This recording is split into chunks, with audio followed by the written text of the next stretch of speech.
Learn English easily. I went to England. I lived in a beautiful country called Norway. Norway is known for its amazing mountains that reach high into the sky. But I had a big dream. My dream was to learn to speak English very well. To make this dream come true, I thought of a good idea. I decided to go to a country where people speak English all the time. That country was England. Choosing to go to England was the start of a very exciting and important adventure in my life. Norway, where I lived, was a place with stunning nature. There were tall mountains, deep valleys, and clear, blue lakes. It was a peaceful and lovely place to be. But inside me, there was a strong wish. I wanted to learn English, and I wanted to learn it perfectly. I knew that to get good at English, I needed to be around people who spoke it every day. That's why I chose England. England is a country where everyone speaks English, and I knew it would be the perfect place for me to learn. Making the decision to move to England was a big moment for me. It meant I would leave my home, my family, and my friends. But I was ready for this big change. I felt excited to see new places, meet new people, and learn new things. I knew it wouldn't always be easy, but I was ready to try my best. This decision was the first step in a journey that would change my life in many wonderful ways. The day I decided to go to England was the day my great adventure began. It was the day I started moving towards making my dream of speaking perfect English a reality. I was about to go on a journey that would teach me so much more than just a language. It was a journey that would take me to a new place, introduce me to new friends, and show me new ways of seeing the world.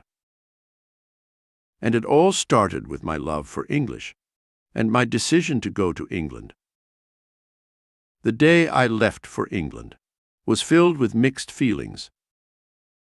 I was excited about the new experiences awaiting me, yet nervous about the unknown. After saying heartfelt goodbyes to my family, I started my travel. The flight from Norway to England was a mix of anticipation and wonder. As I looked at the clouds through the airplane window, thoughts about my new life and the challenge of learning a new language filled my mind. Landing in England was like stepping into a new world. The scenery, the architecture, and most prominently, the language were all different from what I was used to in Norway. The first challenge came right away as I communicated with the taxi driver, who took me to my new home.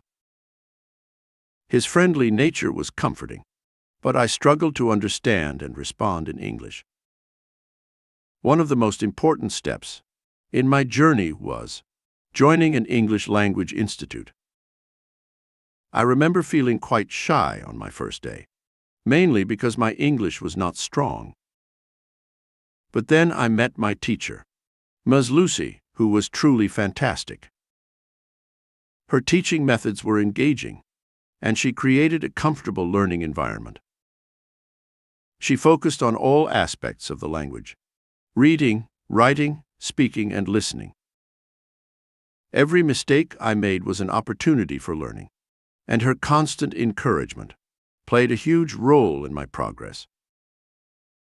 A big part of my journey in learning English didn't happen in the classroom. It happened during my rides back home. Every day I used to take the train, and sometimes buses to go back to where I was staying. These trips were the perfect times for me to practice speaking English. In the beginning, I was nervous about talking to people who had been speaking English all their lives. I was afraid I might say something wrong. But then I remembered what my teacher told me. She said I shouldn't be afraid of making mistakes. That's how we learn. So I took a deep breath and started talking to people during my rides home. One day I met a girl named Miley on the train. She had been living in England for 10 years. Miley was very friendly and nice. She told me that she also found it hard to learn English at first, especially understanding how people in England talk. But she gave me a great tip. She said that starting simple talks about things like the weather or asking for directions can be really helpful. These small talks helped her learn new words and get used to the way people speak English in England. Miley was not just friendly, but she was also very kind. She was happy to share her own experiences with me, which helped me a lot. She even gave me ideas on what I could talk about with others. For example, she suggested talking about things I saw around me, or asking about places to visit in England. I learned so much from Miley. Her stories and advice made me feel more confident. Talking to her and other people during my daily trips helped improve my English a lot. It was great to learn from someone who had been through the same things as me. Miley's kindness and the things she taught me made my journey of learning English a lot more interesting and fun. As the days turned into months, I noticed a significant improvement in my English skills. I started understanding my teacher better and could actively participate in class. This progress boosted my confidence greatly. I no longer felt shy speaking English and began enjoying the learning process even more. During my time in England, I made several friends. They were interested in learning about Norway, and I shared stories about the Northern Lights. In exchange, they introduced me to various aspects of English culture and took me to famous landmarks like Big Ben and Buckingham Palace. These experiences enriched my understanding of England and its people. I have learned a lot by talking to them and sharing lots of stuff with them. And that was the time I could say I could understand the native language without any difficulty. It was a big achievement for me as a new English speaker. Finally, after a year, I achieved my dream. I could speak English fluently. Looking back at my journey, I felt a deep sense of pride and accomplishment. I had not only learned a new language, but had also gained invaluable life experiences. When the time came for me to return to Norway, I had many different feelings inside me. Part of me felt sad, and part of me felt happy.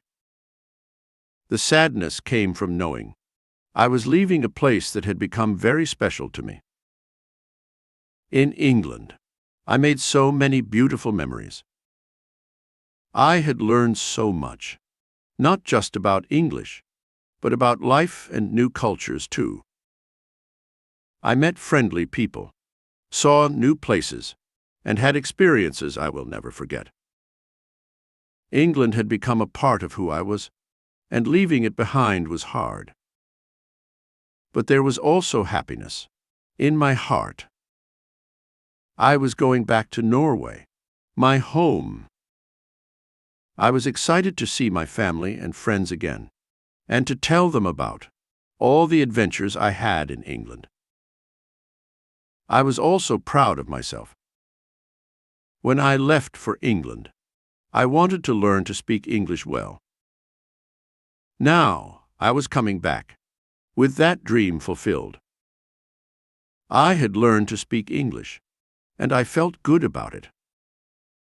This new skill was something I had worked hard for, and it made me feel proud and happy. Going back to Norway also meant I was bringing back a new way of seeing things. Living in England opened my eyes to a bigger world. I learned about different ways of living and thinking. This new understanding made me feel excited about the future. It was like I was seeing the world with new eyes. So, as I got ready to leave England, I felt both happy and sad. I was sad to leave a place that had given me so much, but happy to go back home with new knowledge and experiences. My journey to England was more than just about learning English. It was a journey of personal growth, making new friends, and experiencing a new culture. The memories of my journey from Norway to England and the enriching experience of learning English will always hold a special place in my heart. Thanks for watching. If you like this video, make sure to subscribe for more.